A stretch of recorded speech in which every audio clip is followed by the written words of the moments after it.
2021 ஏடிஎம்கே அரசு கொண்டு வந்த அந்த சட்டத்தை வந்து வாஷ் பண்ணும்போது கோர்ட் வந்து இப்படி தான் சொன்னச்சு. டேட்டா இல்லைன்னு அதை தள்ளுபடி பண்ணிடுச்சு. இன்னொன்று சொன்னச்சு, கம்ப்யூட்டன்ட் அத்தாரிட்டி இல்லை, தமிழ்நாடு அரசுக்கு அப்படி இடஒதுக்கீடு கொடுக்கறதுக்கான அதிகாரம் இல்லைன்னு உயர்நீதிமன்றம் சொன்னச்சு. அதுலதான் எனக்கு ஒரு கேள்வி. பரந்ததியருக்கு உள்ளொதுக்கீடு கொடுக்கறதுக்கு அதிகாரம் இருந்தது இல்லையா? அப்போ இதுல எப்படி அதிகாரம் இருந்தது? அப்போ ஒரு சிக்கல் இருந்தது. 114 ஜாதி, அந்த 114 ஜாதியில 7 ஜாதி இந்த அருந்ததியருக்குள்ள வராங்க. அருந்ததியர், சக்கிலியர், தனி ஜாதி கிடையாது, குரூப்பை தான் அருந்ததியர் சொல்லுவாங்க. தனி ஜாதிக்கு கொடுக்கறது அரசமைப்பு சட்டம் அங்கீகரிக்கல, கொடுக்க முடியாது. அப்போ மொத்தம் ஒரு குரூப்புக்கு தான் கொடுக்க முடியும், தனி ஜாதி கிடையாது. அந்த குரூப்ல ஜாதி ஒரு இண்டிகேட்டரா இருக்கலாம். இந்த ஜாதி சேர்ந்தவங்கிறதுனால உனக்கு ஒரு இடஒதுக்கீடு இருக்கலாம், ஆனால் அந்த ஜாதி மட்டுமே உனக்கு கிடையாது. நீ வன்னியர் பாப்பா உனக்கு இடஒதுக்கீடு அப்படிலாம் டிக் கிடையாது. நீ வந்து பறையர் அதனால உனக்கு இடஒதுக்கீடு அப்படிலாம் கிடையாது. இப்போ நீங்க வந்து அவங்களுக்கு கொடுத்துட்டு எங்களுக்கு கொடுக்கல, 20% வந்து இவங்களுக்கு 10 பிரிச்சிட்ட. இப்போ நீங்க 20% இருக்கும்போது போட்டி போடலாம். நீ 10 பிரிச்சிட்டும் போது நீ 10 தனியா பிரிச்சிட்டா மிச்சம் 9 தான் இருக்கு. அந்த 9 நாங்க மட்டுமா மற்ற ஜாதிகளும் இருக்கு இல்லையா? அதனாலதான் வந்து ஒரு தனிப்பட்ட ஜாதிக்கு இந்த கிடையாது, முன்னுரிமை கிடையாது, குழுக்களுக்கு முன்னுரிமை. வன்னியருக்கு தனித்து இடஒதுக்கீடு கொடுத்துட்டா வன்னியர்கள் பெரும்பாலும் வட மாவட்டங்கள் இருக்காங்க. திருச்சிக்கு தக்க நிறைய வந்து டிஎன்சியை சேர்ந்த இருக்காங்க. திண்டிவனத்துல இருக்கிற ஒரு காலேஜ்ல, விழுப்புரத்துல இருக்கிற ஒரு காலேஜ்ல வந்து 10.5% தான் வன்னியருக்கு ஆயிரும். மிச்சம் அந்த 9.5% யாருக்கு பண்ணணும்னா மற்ற டிஎன்சிக்கு, அந்த எம்பிசிக்குள்ள இருக்கிற மற்ற ஜாதிகளுக்கு தான் பண்ணணும். வந்து பில்லாகாம இருக்கிறது கூட வாய்ப்பு இருக்கு. வன்னியர் அதை பிடிக்க முடியாது, அந்த ஜென்ரல் கேட்டகரிக்கு மாற்ற முடியாது. அதனால என்ன ஆகும், இவங்க வந்து விழுப்புரத்தில் இருக்கிற மாணவர் ஒரு கோடிக்கு போகணும், தேனிக்கு போகணும், வந்து மதுரைக்கு போகணும், விருதுநகருக்கு போகணும். அரசமைப்பு சட்டத்தை மாநில கட்சிகள் திருத்த முடியாது. மாநில கட்சிகள் எல்லாம் சேர்ந்து திருத்தலாம் ஒன்றியத்தில் ஆட்சியில் இருந்தால். மத்தியில் யார் ஆட்சியில் இருக்காங்களோ அவங்க தான் ஈஸியாக திருத்த முடியும். திருத்தியாச்சுன்னா வந்து நீங்கள் வந்து காஸ்ட் சென்சஸ் வந்துடும், டேட்டா வந்துடும், 50% மேலே இடஒதுக்கீடு கொடுக்க முடியும், அரசமைப்பு சட்டத்தை திருத்த முடியும். இது எல்லாமே வந்து ஒன்றிய அரசோட கையில் இருக்கு.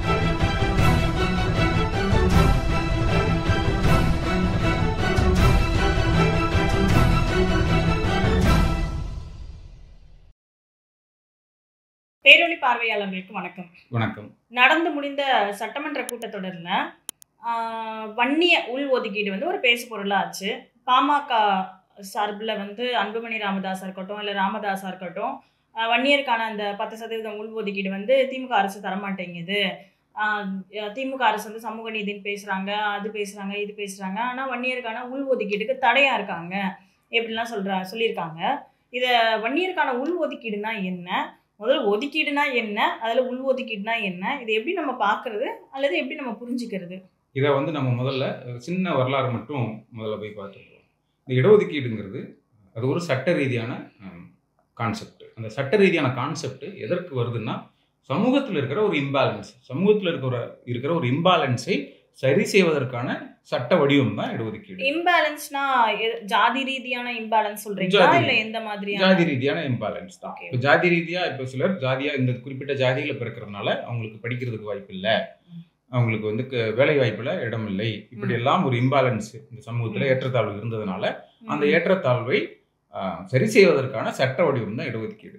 அப்போ இந்த வன்னியர் இடஒதுக்கீட்டை நம்ம புரிஞ்சுக்கணும்னா, வன்னியர் இடஒதுக்கீட்டுக்கான சோர்ஸ் எங்க இருந்து இருக்குது, அங்க இருந்து நம்ம வரணும்.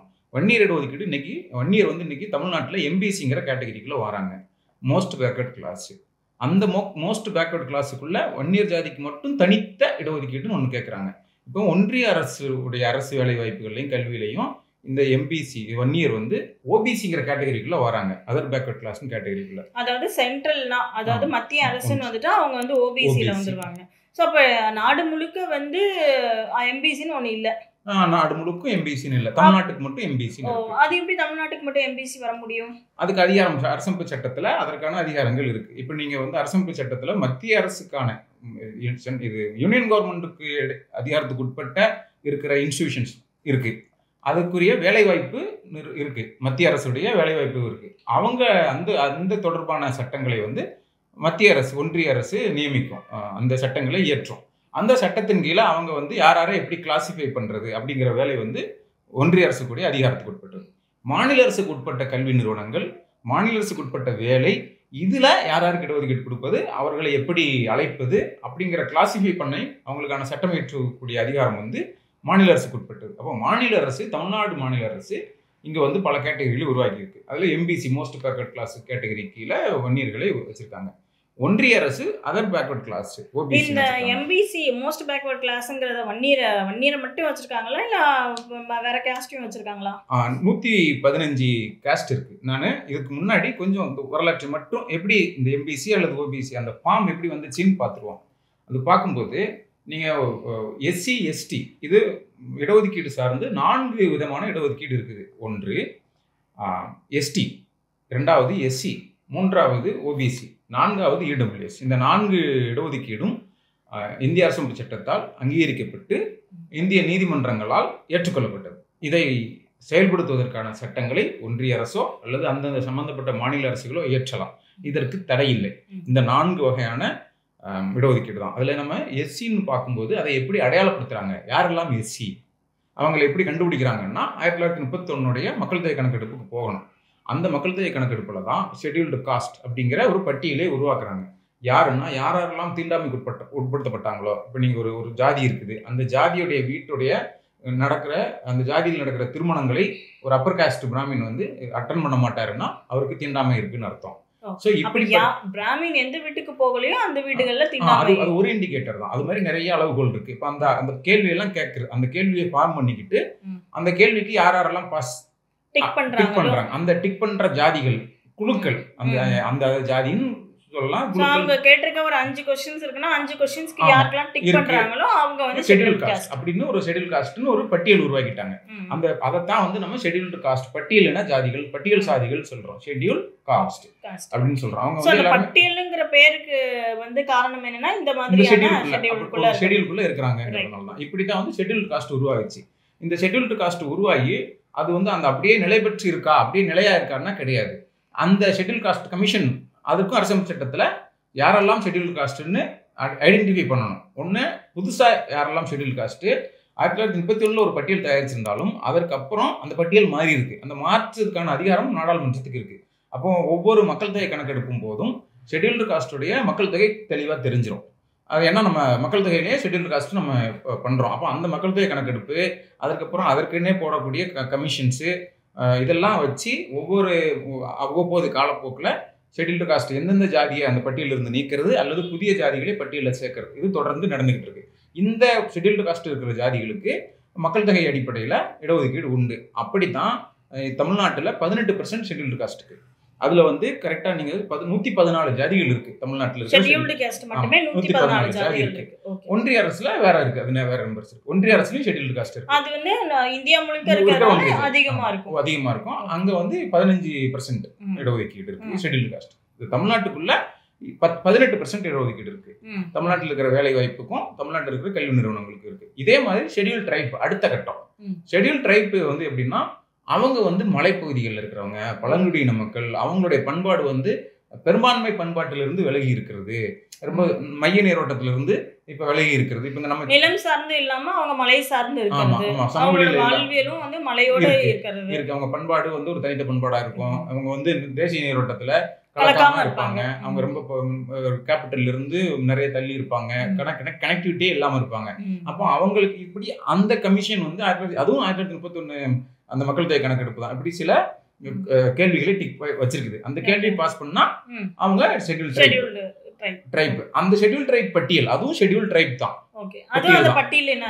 பட்டியல் பழங்குடிகள் தான். ட்ரைப்னா பழங்குடி, பட்டியல் பழங்குடி. இதுதான் அரசமைப்பு சட்டம் வச்சிருக்கிற பேரு. இந்த ஷெட்யூல்டு அப்ப எஸ்சி அப்படிங்கறதெல்லாம் ஒண்ணு இழிவுலாம் எதுவுமே கிடையாது.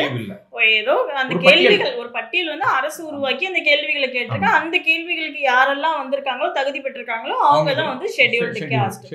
இப்ப எஸ்சி அப்படின்னாலே வந்து ஒரு இழிவான சொல்லாகவோ அப்படி கருத வேண்டியது இல்ல. பட்டியல் இந்த அவங்களுக்கு இந்த மாதிரியான சமூக கேடுகள் நேர்ந்திருக்கு. சமூக கேடுகள் நேர்ந்ததுனால அவங்கள வந்து நாங்க அடையாளப்படுத்தி அவங்கள அந்த சமூக கேடுகளை நீக்கிறதுக்கான ஒரு பட்டியல். அவ்வளவுதான். இந்த அவங்களுக்குலாம் சமூக கேடு இருக்கு, அவ்வளவுதான். அந்த அடிப்படையில 2 இது உருவாக்கிட்டாங்க. இப்போ இதே மாதிரி இது மத்திய ஒன்றிய அளவுல அது 1950 இந்திய அரசமைப்பு சட்டம் வந்தோடனே இந்திய அரசமைப்பு சட்டத்துக்குள்ளேயும் அது வந்துருச்சு. ஆனா இது தமிழ்நாட்டு அளவுல நம்ம பார்க்கும்போது 1920களே வந்து நீதி கட்சி வகுப்பு வாரி கம்யூனல் கவர்மெண்ட் ஆர்டர் வகுப்பு வாரி பிரதிநிதித்துவ ஆணையன்னு உருவாக்கி 22ல் உருவாக்கி ஒரு 6-7 ஆண்டுகளாக அது செயல்படாம நடைமுறைக்கு வராமல் இருந்தது. 28ல் நடைமுறைக்கு வந்துருச்சு. நடைமுறைக்கு வந்ததுக்கு அப்புறம் அங்க தமிழ்நாட்டில் இருந்த பட்டியலினத்தவர், பிற்படுத்தப்பட்டவர்கள், இஸ்லாமியர்கள், பிராமணர்கள் எல்லாருக்கும் இடஒதுக்கீடு இருந்துச்சு. 100% வேலை இடத்தையும் இடஒதுக்கீடு இருந்தது. அதற்கப்புறம் 1940ல் இது முதல்ல வந்து வேலை வாய்ப்புல வந்தது. 1940ல் கல்வியிலையும் வந்தது. அதுக்கப்புறம் அந்த இடஒதுக்கீடு நம்பர்ஸை மாத்தினாங்க. அது எதன் அடிப்படையில மாத்தினாங்க? அங்க கோரிக்கை வந்தது. நீங்க வந்து பேக்வர்ட் கிளாஸ்ல வந்து 2 வேறுபட்ட பிரிவினர் இருக்கிறாங்க, நீங்க வந்து 2 பேரும் ஒரே மாதிரி வைக்க முடியாது அப்படிலாம் வந்துச்சு. முஸ்லீம் இடஒதுக்கீட்டை குறைச்சாங்க. இப்படிலாம் மாத்தி வந்து உங்களுக்கு வந்து ஒரு பட்டியல் வந்தது. இது 1950 வரைக்கும் செயல்பாட்டுல இருந்தது. அதுக்கப்புறம் ஒரு வழக்கு வந்தது, செண்பகம் துரைராஜ் வழக்கு வந்து இந்த வகுப்புவாரி அணை டாக்டருக்கு வந்து எனக்கு சீட்டு தரலன்னு சொல்லிட்டு தகுதியே இல்லாம வயசானதுக்கு அப்புறமா ஒரு வழக்கு போட்டாங்களே, அந்த வழக்கு போட்டு இந்த வகுப்புவாரி அணை செல்லாது, அதனால அரசமைப்பு சட்டத்துக்கு எதிராக இருக்குன்னு நீதிமன்றம் சொல்லிட்டு, அப்ப தமிழ்நாட்டுல வந்து போராட்டம் வந்து இந்திய அரசமைப்பு சட்டத்தை முதல் முறையா திருத்தினாங்க. அதுதான் முதல் திருத்தம். அந்த முதல் திருத்தமே வந்து இடஒதுக்கீடு திருத்தம். அதுல வேற சில திருத்தங்கள் இருந்துச்சு. நீங்க வந்து கருத்துரிமை சார்ந்த மற்ற திருத்தங்கள் இருந்தது. ஆனா இது முதல் திருத்தம். இந்த முதல் திருத்தத்துல இடஒதுக்கீடு வந்து கொடுக்கணும் அப்படின்னு அந்த ஏற்கனவே எந்த இடஒதுக்கீடு பறிச்சாங்களோ அந்த இடஒதுக்கீடு வந்து கொடுக்கலாம்னு வந்து அதுக்கப்புறம் தமிழ்நாட்டு அளவுல 1950 இருந்தே ஷெட்யூல்டு காஸ்டுக்கு, ஷெட்யூல்டு ட்ரைப்புக்கு, பிசிக்கு எல்லாருக்குமான இடஒதுக்கீடு வந்துருச்சு. அதுல ஒரு இது வந்து பிராமணர்களுக்கு இடஒதுக்கீடு இருந்துகிட்டு இருந்துச்சு 1950 வரைக்கும். அவங்க இந்த கேஸ் போட்டதுனால 1950க்கு அப்புறம் இல்லாம போயிட்டு தமிழ்நாட்டுல இல்லாம போயிட்டு 1950ல இருந்து ஏன் அவங்களுக்கு வந்து அந்த கேஸுக்கு அப்புறம் வந்து அவங்க இடஒதுக்கீடு எடுத்தாங்க? ஏன்னா வந்து காஸ்ட் அடிப்படையில கிடையாது இடஒதுக்கீடு, கிளாஸ் அடிப்படையில தான், வகுப்பு அடிப்படையில தான் உண்டு. வகுப்புங்கிறது ஒரு பல்வேறு குரூப்புகள் காஸ்ட் சேர்ந்ததுதான் வகுப்பு. இவங்க தனிப்பட்ட ஜாதிகளுக்கு இடஒதுக்கீடு கிடையாதுங்கிறது இந்திய அரசமைப்பு சட்டம். வகுப்புனா வந்து பல்வேறு குழுக்கள் வந்து இணைந்து எப்படி அவங்க வாழ்நிலை இருக்கு, ஜாதியினால அவங்க எந்த அளவுக்கு ஒடுக்கப்பட்டிருக்காங்க அப்படிங்கறத பொறுத்துதான் வந்து backward class, scheduled caste, scheduled ட்ரைப்னு பிரிச்சிருக்காங்க. இன்னும் சரியா சொன்னோம்னா இந்திய அரசமைப்பு சட்டம் படி பேக்வர்ட் கிளாஸ் தான். அந்த பேக்வர்டு கிளாஸ்ங்கிற அந்த பிராடர் கேட்டகரிக்குள்ளதான் ஷெட்யூல்டு காஸ்ட், ஷெட்யூல்டு கிளாஸ் வராங்க. பேக்வர்டு கிளாஸ்னு ஒரு பெரிய கேட்டகரி, பெரிய அட்டை. அந்த அட்டவணைக்குள்ள ஒரு அட்டையில ஷெட்யூல்டு கிளாஸ், ஷெட்யூல்டு காஸ்ட், இன்னொரு இடத்துல ஷெட்யூல்டு ட்ரைப். இந்த 2 இல்லாத பேக்வர்ட் கிளாஸ் இருக்காங்க பாருங்க. பேக்வர்ட் கிளாஸ்னா வந்து பிற்படுத்தப்பட்ட மக்கள்ல 2 பகுதி தான். அதுல ஷெட்யூல் காஸ்ட், ஷெட்யூல் காஸ்ட், ஒன்னு வந்து ஷெட்யூல் காஸ்ட், இன்னொன்னு ஷெட்யூல் ட்ரைப். இந்த 2 பேர் இல்லாம இருக்கிறவங்க தான் ஓபிசி. அவங்க பிற்படுத்தப்பட்ட. இது ஒன்றிய அரசு அளவு. சோ இந்த பேக்வர்ட் கிளாஸ், இந்த ஷெட்யூல்டு காஸ்டும் ஷெட்யூல்டு ட்ரைபும் பிற்படுத்தப்பட்ட மக்கள் பட்டியலுக்குள்ள தான் வர்றாங்க. அவங்களை விட இவங்க கூடுதலா வந்து சமூக அநீதிகளை சந்திச்சதுனால இவங்களுக்கு ஒரு பட்டியல் கொடுத்ததுனால இவங்க ஒரு ஷெட்யூல்டு பட்டியல் இனம்னு வந்துட்டாங்க. இதுதான் அந்த பெயருக்கான காரணம். இப்படி வராங்க. இப்படி வரும்போது தமிழ்நாட்டுல 1950ல இருந்தே நமக்கு வந்து 3 பிராடர் கேட்டகரி இருக்கு. ஒன்னு வந்து scheduled caste, schedule tribe, backward class. இந்த 3 பிராடர் கேட்டகரியின் கீழே இடஒதுக்கீடு தமிழ்நாடு அரசு கீழே தராங்க. இதுல 1 இயர் வந்திருக்காங்க. 1950ல இருந்தே 1920ல இருந்தே 1 இயர் வந்திருக்காங்க. 1 இயர் வந்து பேக்வர்ட் கிளாஸ் முதல்ல இருந்து வந்திருக்காங்க, வந்துகிட்டே இருக்கிறாங்க. அப்போ வந்து அதற்கப்புறம் 1970ல டிஎம்கே கலைஞர் சிஎம். அப்போ வந்து அவர் சட்டநாதன் கமிஷன் அப்படின்னு கமிஷன் அமைக்கிறாங்க. ஏன்னா பேக்வர்ட் கிளாஸுக்குள்ள பேக்வர்ட் கிளாஸுக்குள்ள நிறைய ஜாதிகள் இருக்கு. இன்னைக்கு வந்து நமக்கு வந்து பேக்வர்ட் கிளாஸுக்குள்ளேயே வந்து ஒரு 260 ஜாதிகளுக்கு மேல இருக்காங்க பேக்வர்ட் கிளாஸ்க்குள்ள. அன்னைக்கு இருந்தது. இது கூடிக்கிட்டே அவர் கூடும் குறையும், இணைக்குவாங்க, சேர்ப்பாங்க, மாத்துவாங்க. அப்ப அந்த பேக்வர்ட் கிளாஸுக்குள்ள ஒரு இம்பேலன்ஸ் இருக்கு. பேக்வர்ட் கிளாஸுக்குள்ள எல்லா ஜாதிகளும் ஒரே சமூக பொருளாதார நிலையில இல்ல அப்படின்னு சொல்லி ஒரு கோரிக்கை. அதே மாதிரி பேக்வர்ட் கிளாஸுக்குள்ளேயே வந்து எல்லா சமுதாய மக்களுக்கும் ஒரே மாதிரியான பொருளாதாரம் மட்டும் இல்லாம அவங்களோட அந்த கௌரவ நிலை, அந்த இழிநிலைகளும் மாறுது. ஒவ்வொரு ஜாதிகளுக்கும் ஒவ்வொரு மாதிரி அவங்களோட நிலை வேறு மாதிரியா இருக்கு. அதுக்கப்புறம் ஒரு கமிஷன் வைக்கிறாங்க. அந்த கமிஷன் அவர் சட்டநாதன் தலைமையில அவர் வந்து ஆய்ந்து சில பரிந்துரைகளை கொடுக்குறாரு. நீங்க பேக்வர்ட் கிளாஸுக்கு வந்து அப்போ இடஒதுக்கீடு வந்து 25% இருந்தது. அப்ப அதை கூட்டணும், 33% ஆக்கணும், பேக்வர்ட் கிளாஸ் 2 பிரிவா பிரிக்கணும், இப்படிலாம் ஒரு பல பரிந்துரைகள் செய்யறாரு. அந்த பல பரிந்துரைகள்ல சில பரிந்துரைகளை மட்டும் கலைஞர் ஏத்துக்கிட்டு அதோட 31%, 25%ல இருந்தது 31% இன்க்ரீஸ் பண்ணிடுறாரு அந்த பேக்வர்ட் கிளாஸ் இடஒதுக்கீட்ட. அதற்கு அப்புறம் வந்து நீங்க 76ல எம்ஜிஆர் வந்திருக்காரு. இவங்க இந்த பேக்வர்ட், ஆனா அவர் சொன்ன மாதிரி பிரிக்கல. சட்டநாதன் கமிஷன் சொன்ன மாதிரி பேக்வர்ட் கிளாஸ் வந்து ரெண்டா பிரிக்கல. அவர் ரெண்டா பிரிக்கணும்னு சட்டநலன் கமிஷன் பரிந்துரை கலைஞர் வந்து அதை பிரிக்கல. ஆனா வந்து அவர் இன்க்ரீஸ் பண்ணிருந்தாரு. அந்த இதை மட்டும் இன்க்ரீஸ் பண்ணிருந்தாரு. ஷெட்யூல்டு காஸ்ட்டுக்கும் 16% இருந்து 18% இன்க்ரீஸ் பண்றாரு. பேக்வர்ட் கிளாஸுக்கும் இன்க்ரீஸ் பண்ணிருந்தாரு. இப்போ இப்படி போய்கிட்டு இருக்கு. அதுக்கப்புறம் வந்து வன்னியர் சங்கம் தீவிரமா ராமதாஸ் தலைமையில வருது. சமூக தளத்துல எழுந்து வராங்க. அவங்க தனி உள்ள இடஒதுக்கீடு வேணும்னு போராடுறாங்க. போராடுறாங்க. போராடிக்கிட்டு இருக்கும்போது எம்ஜிஆர் முதல்வராக இருக்கிறாரு. இந்த போராட்டங்களே அவர் கண்டுக்கல. அப்போ ஒரு கட்டத்துல 81 வந்து அவங்க போராடுறாங்க, மறியல் பண்றாங்க, ரோடு மறியல் பண்றாங்க. போலீஸ் வந்து சுட்டு கொன்றுது 21 பேர். எம்ஜிஆர் காலத்துல சுட்டு கொன்றுது. சட்ட ஒழுங்கு பிரச்சனை ஆயிடுது. சுட்டு கொன்றுதாங்க. அது வந்து செப்டம்பர் 15 அண்ணா பிறந்தநாள் அன்னைக்கு சென்னைக்கு வருவா விரும்புவாங்க திமுக காரங்களும். அப்ப அப்படி வரவிட முடியாத அளவுக்கு ரோடுகள் எல்லாம் பிளாக் ஆயிருந்துச்சு வட மாநிலங்கள் எல்லாம். அப்படிப்பட்ட ஒரு பெரிய சட்ட ஒழுங்கு பிரச்சனை வந்தது. 21 பேர் சுட்டு கொண்டாங்க போலீஸ் காவல்துறை. அதுக்கப்புறம் வந்து 89 வந்த கலைஞர், ஆட்சிக்கு வந்த கலைஞர் என்ன செஞ்சாருன்னா, அதை பேக்வர்ட் கிளாஸை வந்து உடைச்சி மோஸ்ட் பேக்வர்ட் கிளாஸ்னு கொடுத்துட்டார். இந்த இதுக்கு இடையிலேயே வந்து எம்ஜிஆர் இருக்கும்போது அம்பாசங்கர்னு இன்னொரு தலைமையில ஒரு ஆணையம் வர மோஸ்ட் பேக்வர்ட் கிளாஸ்னு அவர் வந்து பிரிச்சு கொடுக்கும்போது வெறும் வன்னியர்களை மட்டும் உள்ளடக்கி கொடுத்தாரா? அது வந்து ஒரு 109 ஜாதி இன்க்ளூடிங் வன்னியர், ஒரு 109 ஜாதி. அந்த பேக்வர்ட் கிளாஸ்ல யாரெல்லாம் இன்னும் பின்தங்கி இருக்காங்க, யாரெல்லாம் வந்து சமுதாயத்துல ரொம்ப பொருளாதார ரீதியாவும் ஜாதி ரீதியாவும் பின்தங்கி இருக்காங்களோ அவங்க அந்த மாதிரியான 109 ஜாதிகளை அதுல வந்து அல்ல. ஃபார் எக்ஸாம்பிள் வன்னியர் அல்லாத என்னென்ன ஜாதிகள்?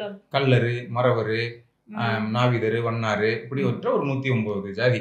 அதுல வந்து பெரும்பாலும் வந்து குற்றப்பரம்பரையினர் வெள்ளைக்காரர்கள் காலத்துல குற்றப்பரம்பரையினர் அப்படின்னு சில ஜாதிகளை அவங்க ஐடென்டிஃபை பண்ணியிருந்தாங்க. அவங்க எல்லாம் வந்து டிநோட்டிஃபைடுன்னு அந்த குற்றப்பரம்பரையினர் அந்த ஜாதிகள்ல இருக்கிறவங்க எல்லாம் வந்து வெளியில போலீஸுக்கு தெரியாம போக கூடாது, கையெழுத்து போட்டு தான் போகணும். அது நீதி கட்சி தான் நீக்குச்சு. அந்த பட்டியலில் இருந்த ஜாதிகள் எல்லாத்தையுமே டிநோட்டிஃபைடு, அதாவது அந்த பட்டியலிருந்து இறக்கியாச்சு. அதான் டிநோட்டிஃபைடு. அந்த ஜாதிகளும் இதுக்குள்ள வந்தாங்க எம்பிசிக்குள்ள. அவங்களுக்கு வந்து மொத்தம் வந்து பிசியை வந்து உடைச்சி பிசி 31 இருந்தது. எம்ஜிஆர் காலகட்டத்தில் அந்த 31 இருந்ததை எம்ஜிஆர் வந்து இன்னொரு காலகட்டத்தில் 1980 31 இருந்து 50 பிரிஸ்டா கூட்டிட்டாரு, 50 கூட்டிட்டாரு. 31 இருந்து அவர் வந்து பிசிக்கு மொத்தமா 50 கூட்டிட்டாரு. 89 வன்னியர்களோட போராட்டங்களை ஏத்துக்கிட்டு அவரு கலைஞர் வந்து அந்த 50 வந்து உடைச்சி 150 ஜாதிகளை வந்து மோஸ்ட் பேக்வர்ட் கிளாஸ் எம்பிசின்னு சொல்லி பிரிச்சு கொடுத்தாரு. ஆமா பிரிக்கிறாரு. அப்போ அதுல வந்து 2 குரூப் இருக்கு. ஒன்னு மோஸ்ட் பேக்வர்டு, இன்னொன்னு வந்து டிநோட்டிஃபைடு. அந்த 2 இருக்கு. அந்த அதுக்குள்ள அவங்க ஒரு குரூப் தான், பட் 2 பேரும் ஒரே இடஒதுக்கீடு தான், தனித்தனி கிடையாது. குரூப் தனித்தனி கிடையாது. அப்போ வந்து இது கலைஞர் பிரிச்சு கொடுக்குறாரு. இது 89 நடக்குது.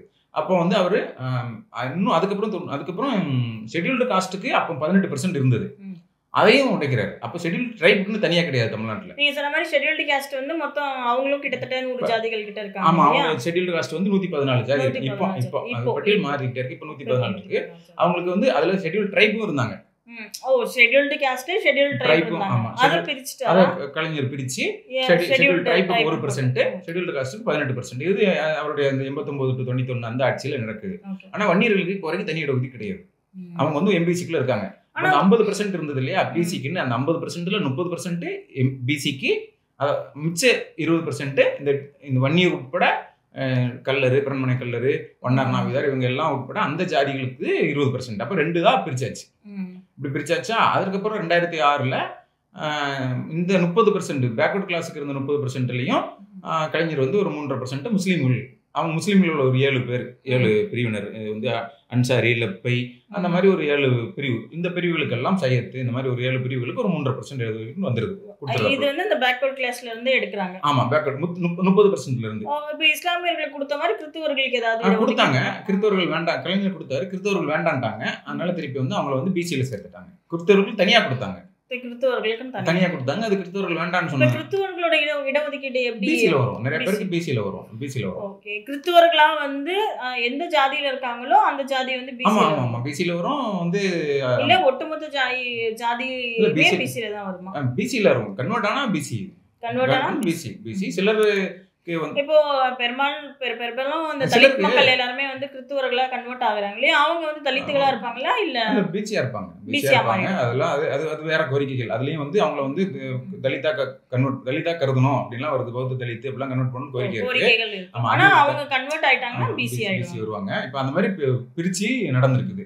இப்ப இப்படி நடந்துகிட்டு இருக்கும்போது ஷெட்யூல்டு அந்த நடந்துகிட்டு இதெல்லாம் வந்து தமிழ்நாட்டு அளவுல நம்ம ஒன்றிய அளவுக்கு போனா ஒன்றியத்துல வந்து நம்ம ஏற்கனவே சொன்ன மாதிரி ஷெட்யூல்டு ட்ரைப் ஷெட்யூல்டு காஸ்ட் உருவாயிட்டு. ஆனா ஓபிசி உருவாகல. ஓபிசி யாருன்னு பட்டியல் எடுக்கல. அந்த பட்டியல் எடுக்கணும்னு அம்பேத்கர் சொல்றாரு அவர் சட்ட அமைச்சரா இருக்கும்போது. அதுக்கு வந்து ஒரு ஆணையம் அமைக்கணும். ஏன்னா அதுக்கு அரசமைப்பு சட்டத்துல இடம் இருக்குது. அந்த அரசமைப்பு சட்டத்துல இடம் இருக்குது.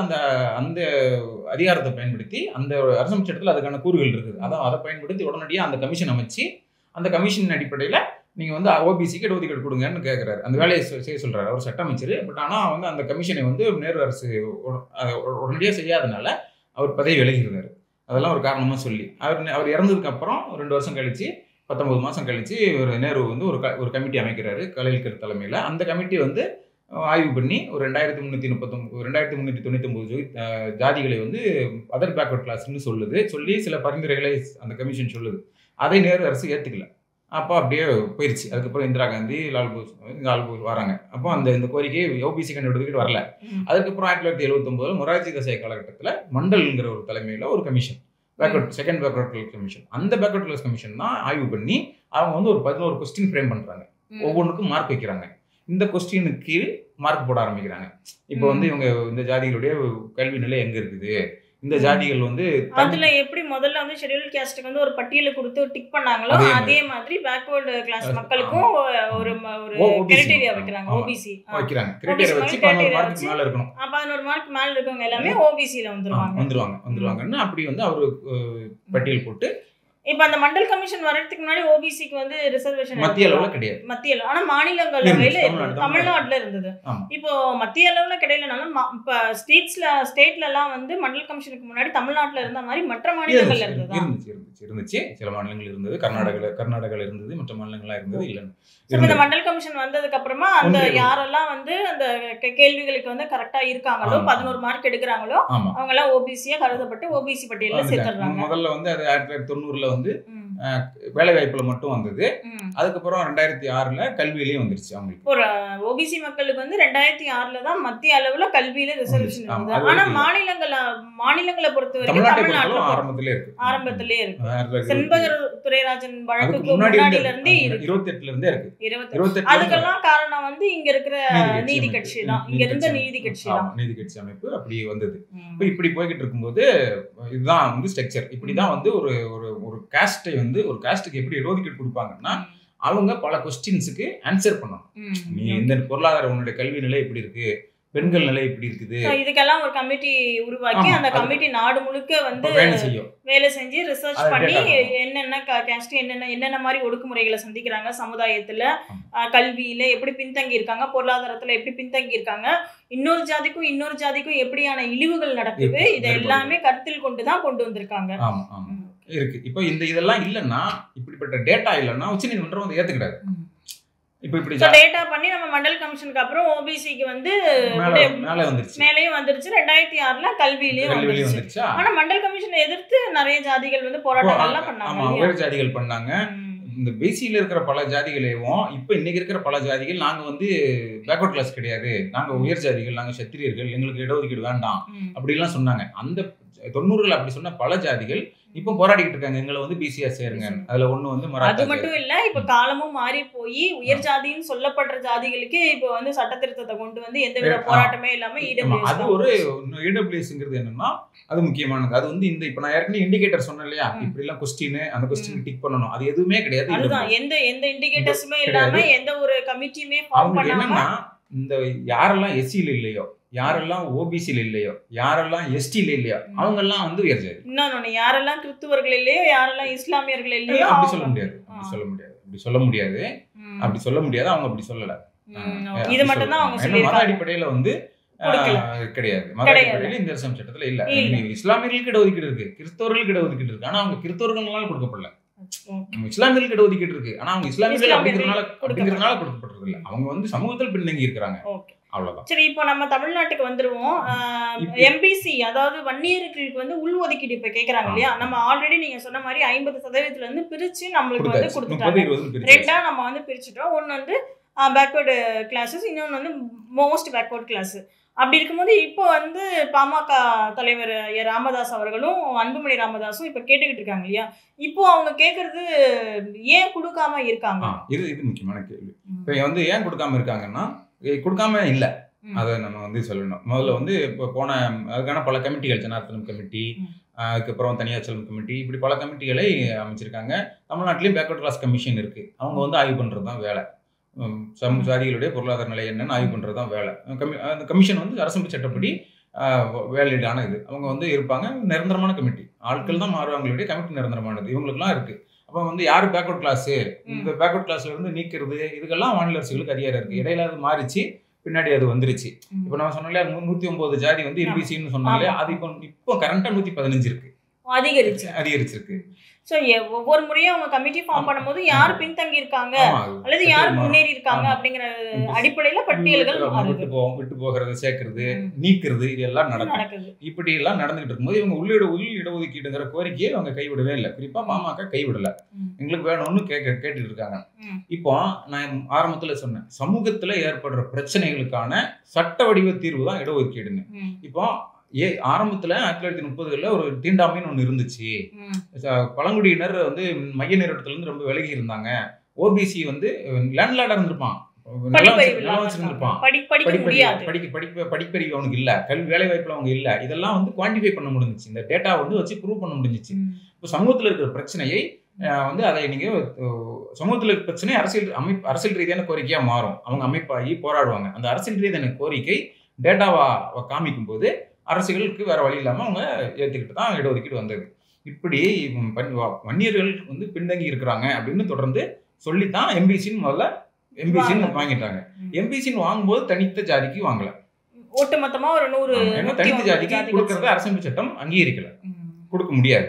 அப்போ மொத்தம் ஒரு குரூப்புக்கு தான் கொடுக்க முடியுமே ஒழிய தனி ஜாதி கிடையாது. அந்த குரூப்ல ஜாதி ஒரு இண்டிகேட்டரா இருக்கலாம்.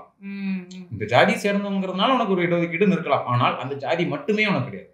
நீ வன்னியர் பாப்பா உனக்கு இடஒதுக்கீடு அப்படிலாம் டிக் கிடையாது. நீ வந்து பறையர் அதனால உனக்கு இடஒதுக்கீடு அப்படிலாம் கிடையாது. நீ வந்து பிறன்மனை கல்லர் அதனால உனக்கு இடஒதுக்கீடு உண்டு அப்படி கிடையாது. நீ ஒரு இண்டிகேட்டர் தான், ஒரே ஒரு ஸ்கேல் தான், மற்ற ஸ்கேல் இருக்கு. அப்ப இப்படி அளவுக்கு பின்தங்கி இருக்கும், எந்த அளவுக்கு நம்மளுக்கு பொருளாதாரம் இல்லாம இருக்கு, எந்த அளவுக்கு நம்மளோட கல்வி இல்லாம இருக்கு, வேலை எந்த அளவுக்கு நம்மளுக்கு சம்பளத்தெல்லாம் இல்லாம இருக்கு, இப்படி அப்படிங்கறத பொறுத்துதான். அப்போ இந்த நிலைமையில இன்னொரு இந்த நிலைமை தான் இப்ப இவங்க தொடர்ந்து கோரிக்கிட்டே வந்தாங்க. அப்போ 2021 தேர்தலுக்கு முன்னாடி ஒரு கமிட்டி வேற அதுக்கு ஃபார்ம் பண்ணாங்க. 2020 கமிட்டி ஃபார்ம் பண்ணாங்க. அந்த கமிட்டி வந்து ரிப்போர்ட் வந்து சப்மிட் பண்ணல. பண்றதுக்கு முன்னாடியே பாமகவும் ஏடிஎம்கேவும் கூட்டணியில 2021 சேர்ந்து சந்திச்சாங்க இல்லையா? அப்போ அந்த நேரத்துல 10.5% ஒதுக்கீடு கொடுத்தாங்க.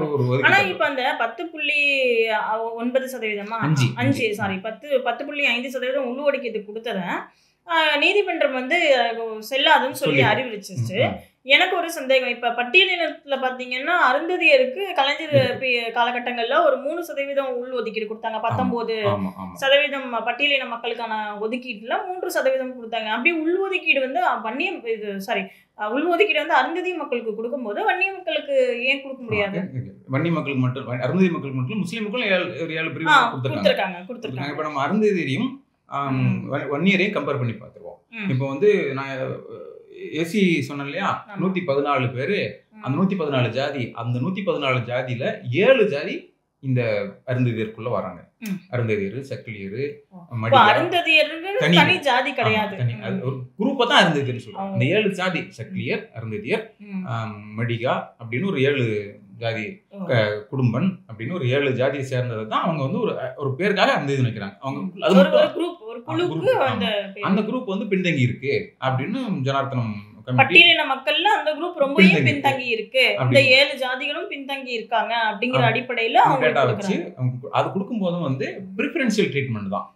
பிரிஃபரன்ஷியல் ட்ரீட்மெண்ட்னா முன்னுரிமை தான். இப்போ 100 இடங்கள் இருக்கு. எப்படி கொடுத்தாங்கன்னா 100 இடங்கள் இருக்கு தமிழ்நாட்டுல, ஒரு வேலை வாய்ப்பு வருது. இப்போ நீங்க வந்து விசாரணை நீதிமன்றங்கள்ல ஒரு கிரிமினல் நீதிபதியை நியமிக்கணும். 100 வேகன்சி இருக்கு. 100 வேகன்சி இருக்கும்போது அதுக்கான டிஎன்பிஎஸ்சி அடிப்படையில தான் நியமிப்பாங்க. அதுல ரிசர்வேஷனை ஃபாலோ பண்ணுவாங்க இல்லையா? அப்ப அந்த 100 இடங்களை வந்து எப்படி ஒதுக்குவாங்கன்னா, உதாரணத்துக்கு சொல்றேன், 100 இடங்கள் இருக்கு. அப்ப 100ல வந்து 31 எங்க போகணும்? பிசிக்கு போயிடணும். 31 வந்து ஜெனரல் கேட்டகரி. சாரி, ஜெனரல் கேட்டகரிக்கு போயிடணும். நான் காம்படிட்டிவ் கேட்டகரி. அதுல ஜெனரல் கேட்டகரியில வந்து எல்லாரும் பட்டியலின மக்களா இருக்கட்டும், பிற்படுத்தப்பட்ட மக்களா இருக்கட்டும், அல்லது உயர் ஜாதிகளா இருக்கட்டும், யாரா இருந்தாலும் ஓபனா போட்டிடலாம். முதல் 30 ஆமா யாரா இருந்தாலும் போட்டிடலாம். மிச்சம் 69% நான் ஏற்கனவே சொன்ன மாதிரி பிரிப்பாங்க. எம்பிசிக்கு பிசிக்கு 50, பிசிக்கு 50, எஸ்சிக்கு 18, எஸ்டிக்கு 1 பிரிப்பாங்க இல்லையா? பிரிச்சுட்டு அந்த 1ல இருந்து 100 வரை இடம் இருக்கும் இல்லையா? அந்த இடத்தை எந்த இடத்தை யாரு கொடுக்கறது, எந்த இடத்தை யாரு கொடுக்கறது அப்படின்னு. அப்ப முதல்ல நீங்க ஏற்கனவே சொல்லிட்டீங்களே, பிரிச்சுட்டாங்க. பிரிக்கும் போது கரெக்டா வந்து 31% வந்து ஜெனரல் கேட்டகரியில போட்டிடுறவங்களுக்கு போயிடும். அதுல வந்து கேஸ்டே கிடையாது. யார் மார்க் எடுக்கிறாங்களோ அதுக்கு அடிப்படையில போயிடும். பெர்சன்டேஜ் மட்டும் இல்ல, வரிசை. இப்போ 100 இடம் இருக்கு. இப்போ 100 இடம் இருக்குன்னா இப்ப நீங்க வந்து இப்படி பிரிச்சு கொடுத்துடலாம். 50 இடம் இருக்குன்னா அப்ப முதல் இடம் யாரு, 2வது இடத்துல யாரு, 3வது இடத்துல யாரு, அப்படி ஃபில் பண்ணணும் இல்லையா? அப்ப அந்த 100 இடம் இருக்குன்னா எப்படி ஃபில் பண்ணுவாங்கன்னா, வந்து முதல் இடம் இந்த குரூப்ல வர்றவங்களுக்கு, 2வது இடம் இந்த குரூப்ல வர்றவங்க அப்படின்னு பிரிப்பாங்க. இப்ப ஏற்கனவே வந்து இப்போ அந்த நம்ம வந்து ஷெட்யூல்டு காஸ்ட்டுக்கு வந்து 18 இடம் பிரிக்கணும். அதுல சில இதுல என்ன சொல்றாங்க, 2வது இடம், 6வது இடம், 12வது இடம், 16, 22, 26 இதெல்லாம் ஷெட்யூல்டு காஸ்ட்டுக்கு அப்படி ஒரு வரிசை போகுது. இந்த வரிசையில கலைஞர் தலைமையிலான அரசு வந்து என்ன கொண்டு வருதுன்னா, பிரிஃபரன்ஷியல் ட்ரீட்மெண்ட்னு கொண்டு வருது. அது என்னன்னா, இந்த 2, 32, 66 இந்த முதல் 3 இடத்தை மட்டும் அருந்ததியருக்கு ஒதுக்கணும். பிரிஃபரன்ஷியல் முன்னுரிமை. ஏன்னா அவங்க ரொம்பவும் பின்தங்கி இருக்காங்க. பட்டியல் மக்கள்லயே ரொம்பவும் பின்தங்கி இருக்காங்க அப்படின்னா அவங்களுக்கு முன்னுரிமை. ஒருவேளை அந்த முன்னுரிமை கொடுக்கக்கூடிய அந்த பிளேஸ்ல வந்து ஒருவேளை அவங்க வந்து செலக்ட் ஆகலையோ, இல்ல அவங்க கலந்துக்கலையோ, தேர்வுல அது வந்து ஆட்டோமேட்டிக்கா ஃபில் பண்ணிடுவாங்க. இந்த அருந்ததியர்னு சொல்றவங்க இந்த 3 சீட்டை தாண்டி மிச்சம் 16 மிச்சம் அவங்களுக்கு 18% இல்லையா? மிச்சம் வந்து இந்த 3 இடம் முடிஞ்சிருச்சு. மிச்சம் 15 இடத்துல அவங்க போட்டி போடுவாங்க. அதுல பின்தங்கி இருக்கனால 2 இப்ப 32, 66 அவங்களுக்கு உண்டு. இது போக மத்த இடத்துக்கு அவங்க போட்டி போடுவாங்க. ஆனா இந்த 2, 32, 66ல அவங்களுக்கு வந்து அவங்க ஃபில் ஆகலைன்னா அது வேற மத்த பட்டியலின மக்களுக்கு போயிடும். அது ப்ரிஃபரன்ஷியல் தான். அதுவும் குரூப் பேஸ்ட். அதுக்கான டேட்டா எல்லாம் குவான்டிஃபைபிள் டேட்டா இருந்ததுனால அது வந்து நீதிமன்றங்கள் அது வந்து ப்ராப்பரா வந்து கமிட்டி போட்டு அவர் எல்லாத்தையுமே வந்து ரிப்போர்ட்ஸ் எல்லாம் வாங்கி தான் அந்த உள்ஒதுக்கீடு கொடுத்ததுனால நீதிமன்றத்தாலே அதை வந்து தள்ளுபடி பண்ண முடியல, அப்ரூவல் தான் பண்ண முடிஞ்சது. இப்போ 1 இயர் ஒதுக்கீடுக்கு அப்படி வந்துச்சானா இல்ல, கமிட்டி ஃபார்ம் பண்ணியிருந்தாங்க 2020ல. அந்த கமிட்டி அறிக்கை கொடுக்கறதுக்கு முன்னாடியே ஏடிஎம்கே அரசு வந்து 10.6 தேர்தலுக்கு முன்னாடி அவசரமா பண்ணாங்க. பண்ணும்போதே வந்து அந்த எம்பிசிக்குள்ள இருக்கிற மற்ற பிரிவினர் அதை இப்போ வந்து இந்த பட்டியலின மக்கள்ல அருந்ததியர் மக்கள் நீங்க சொல்லக்கூடிய அந்த 6 மக்களும் வந்து மற்ற 7 பிரிவினரும் வந்து மற்ற பட்டியலின மக்களை காட்டிலும் அவங்க பின்தங்கி இருக்காங்க. டேட்டாவும் அதுக்கான காமிச்சாங்க. ஆனா இதுல வந்து 10.5% கேட்கக்கூடிய வன்னிய மக்கள் வந்து மற்ற ஜாதியோட பின்தங்கி இருக்காங்களா அப்படிங்கிற டேட்டா கிடையாது. ஆமா, அப்படிதான் கோர்ட் சொல்லுது. கோர்ட் அப்படி சொல்லுது. ஆனா வந்து அன்புமணி ராமதாஸ் வேற சொல்றாங்க. என்ன சொல்றாரு? அவர் வந்து இப்போ ஜி குரூப் 1ல வந்து இப்போ நீங்க கணக்கு பண்ணி பாத்தீங்கன்னா ஜி குரூப் 1ல ஒரு 10% இருக்கணும் அவங்க சொல்ற கணக்குப்படி. வன்னியர்கள் இல்ல 6%, 7% இருக்கிறாங்க. குரூப் 1, குரூப் 2 இந்த அதிகாரம் உள்ள பதவிகள்ல வன்னியர்கள் இல்லைன்னு அவர் சொல்றாப்புல. நீங்க மற்ற வேலைகள் குரூப் 3ல, குரூப் 4ல அதிகமா பேர் இருக்காங்கன்னு சொல்றாப்புல. இதுல அதுக்கப்புறம் நீங்க வந்து மற்ற காவல்துறையில, கல்வியில இதெல்லாம் வந்து நம்ம டேட்டா பார்க்கணும். அப்படிப்பட்ட டேட்டாவை நான் பார்க்கல, அரசுகிட்ட இருக்கணும்னு நினைக்கிறேன். நான் பார்க்கல. இது ஒரு சொல்றாரு. இப்போ பின்தங்கி இருக்கிறாங்கன்னு அவர் சொல்றாரு. நீங்க வந்து அரசு வந்து இதையெல்லாம் குவான்டிஃபை பண்றதுக்கு தவறிடுச்சுன்னு தான் நீங்க 2021ல ஏடிஎம்கே அரசு கொண்டு வந்த அந்த சட்டத்தை வந்து குவாஷ் பண்ணும்போது கோர்ட் வந்து இப்படிதான் சொன்னச்சு. டேட்டா இல்லைன்னு டேட்டா இல்லைன்னா அதை தள்ளுபடி பண்ணிடுச்சு. அதுக்கப்புறம் வந்து இன்னொன்னு சொன்னச்சு, கம்பிட்டன்ட் அத்தாரிட்டி இல்ல தமிழ்நாடு அரசுக்கு அப்படி இடஒதுக்கீடு கொடுக்கறதுக்கான அதிகாரம் இல்லைன்னு உயர்நீதிமன்றம் சொன்னச்சு. அதுலதான் எனக்கு ஒரு கேள்வி. இப்ப அருந்ததியருக்கு உள்ளொதுக்கீடு கொடுக்கறதுக்கு அதிகாரம் இருந்தது இல்லையா? அப்போ இதுல எப்படி அதிகாரம் இருந்தது? அப்போ ஒரு சிக்கல் இருந்தது. வந்து அந்த யாரெல்லாம் வந்து இந்த குரூப் அப்படின்னு ஐடென்டிஃபை பண்ற அதிகாரம் கொஞ்ச நாள் வந்து மாநில அரசு இருந்து பறிக்கப்பட்டிருந்தது. பின்னாடி அது வந்துருச்சு. ஓபிசியை வந்து குரூப் பண்றதுக்கு இப்போ அது அந்த கேஸ் வந்து சுப்ரீம் கோர்ட்டுக்கு போகும்போது மாநில அரசு வந்து யாரெல்லாம் பேக்வர்ட் கிளாஸ்ன்னு அடையாளம் பண்ணலாம், அதுக்கு அதிகாரம் இருக்குன்னு சுப்ரீம் கோர்ட்டு சொல்லிட்டு ஆனா அவங்களும் திருப்பி அந்த டேட்டாங்கிறதுனால தான் டேட்டா இல்லைங்கிறதுனால தான் சுப்ரீம் கோர்ட்டும் அப்படி சொன்னாங்க. அப்படி சொல்லிட்டாங்க. இப்போ நமக்கு இங்க உள்ள இருக்கிறது என்னன்னா, ஒரு முக்கியமான வேறுபாடு என்னன்னா, இந்த இப்போ எம்பிசி 115 இருக்கு இல்லையா, அந்த 115ல் ஒரே ஒரு ஜாதி தான் வன்னியர். அவங்க பேர் இருக்கிறது வன்னியக்குள்ள சத்திரியான்னு இருக்கும். அதுக்குள்ள வன்னியன் சில பேர்கள், இந்த பேர்கள் இருந்தாலும் அவர்கள் வன்னியோட ஆனா அவங்க வந்து இங்கிலீஷ் கேபிட்டல்ல சொல்றேன், இங்கிலீஷ் எழுத்து அடிப்படையில சொல்றேன். வன்னியக்குள்ள சத்திரியா அப்படிங்கிற ஒரே ஜாதி தான், ஒரே ஜாதி தான். பல ஜாதிகள் சேர்ந்த குழு கிடையாது. எம்பிசினா பல ஜாதி சேர்ந்த குழு, அருந்ததியர்ங்கிறதுமே 7 ஜாதி சேர்ந்த. ஆனா இது வந்து தனி ஜாதி, ஒரே ஜாதி தான் வன்னியர் ஜாதி. இது உச்சநீதிமன்றம் சொல்லிச்சு, நீ தனி ஜாதிக்கு இடஒதுக்கீடு கொடுக்க முடியாது, குழுக்கு வேணா கொடுக்கலாம்.